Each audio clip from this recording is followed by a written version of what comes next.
السلام علیکم ورحمۃ اللہ وبرکاتہ۔ حامدا و مصلیا اما بعد۔ سبق نمبر 15، شب قدر کی دعا۔ ام المؤمنین حضرت عائشہ صدیقہ رضی اللہ تعالی عنہا فرماتی ہیں کہ میں نے حضرت صلی اللہ علیہ وسلم سے پوچھا کہ اگر میں شب قدر کو پاؤں تو کیا مانگوں؟ فرمایا کہ اللہ رب العزت سے یہ کہنا، اللہم انک عفو کریم تحب العفو فاعف عنی۔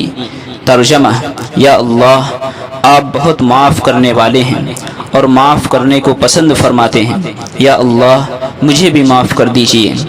شب قدر کی دعا رسول اللہ صلی اللہ علیہ وسلم نے یہ تلقین فرمائی، اللہم انک عفو، یا اللہ آپ بہت معاف کرنے والے ہیں، تحب العفو آپ معاف کرنے کو پسند فرماتے ہیں۔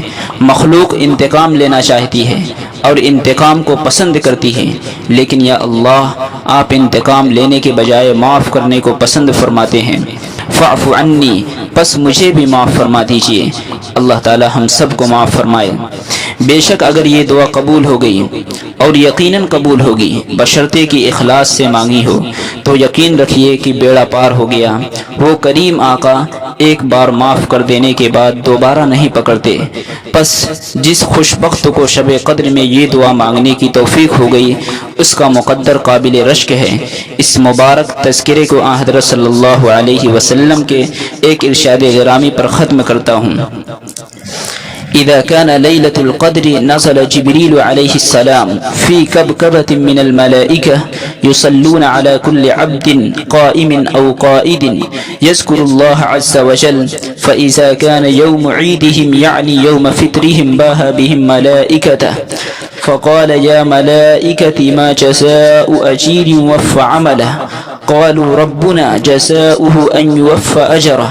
قال ملائكتي عبيدي وإمائي قضوا فريضتي عليهم ثم خرجوا يعجون إلى الدعاء، وعزتي وجلالي وكرمي وعلوي وارتفاع مكاني لأجيبنهم، فيقول ارجعوا قد غفرت لكم وبدلت سيئاتكم حسنات. قال فيرجعون مغفورا لهم۔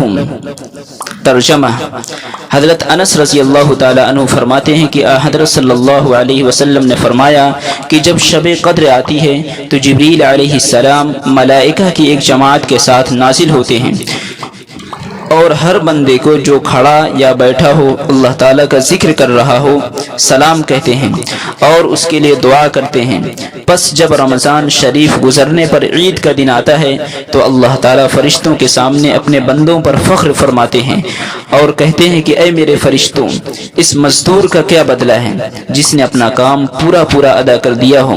فرشتے عرض کرتے ہیں کہ اے ہمارے رب، اس کا بدلہ یہی ہے کہ اس کی مزدوری پوری دی جائے۔ اللہ تعالیٰ فرماتے ہیں اے فرشتوں، میرے بندے اور بندیوں نے اپنا وہ فریضہ جو ان پر لازم تھا ادا کر دیا، اور اب وہ مجھ سے دعا کی پکار کرتے ہیں، عید کی نماز کو نکلے ہیں۔ پس میری عزت و جلال، میرے کرم و عفو اور میری بلندی مرتبت کی قسم، میں ان کی دعا ضرور قبول کروں گا۔ پھر اللہ تعالیٰ اپنے ان مخلص بندوں سے فرماتے ہیں کہ جاؤ، میں نے تمہاری بخشش کر دی اور تمہاری برائیوں کو نیکیوں سے بدل دیا۔ حضرت صلی اللہ علیہ وسلم نے فرمایا پس یہ لوگ بخشے بخشائے گھروں کو واپس لوٹتے ہیں۔ اس حدیث پاک سے رمضان مبارک کی برکات کا اندازہ کیا جا سکتا ہے، اور یہ بھی کہ حق تعالی شانہ کو اپنے بندوں سے کتنی محبت ہے اور ان کے حال پر کتنی شفقت و عنایت ہے۔ حق تعالی شانہ ہم سب کو بھی اس ماہ مبارک کی برکتیں نصیب فرمائیں اور اس کا حق ادا کر کے حق تعالی شانہ کی رحمت و مغفرت کا مورد بنائیں۔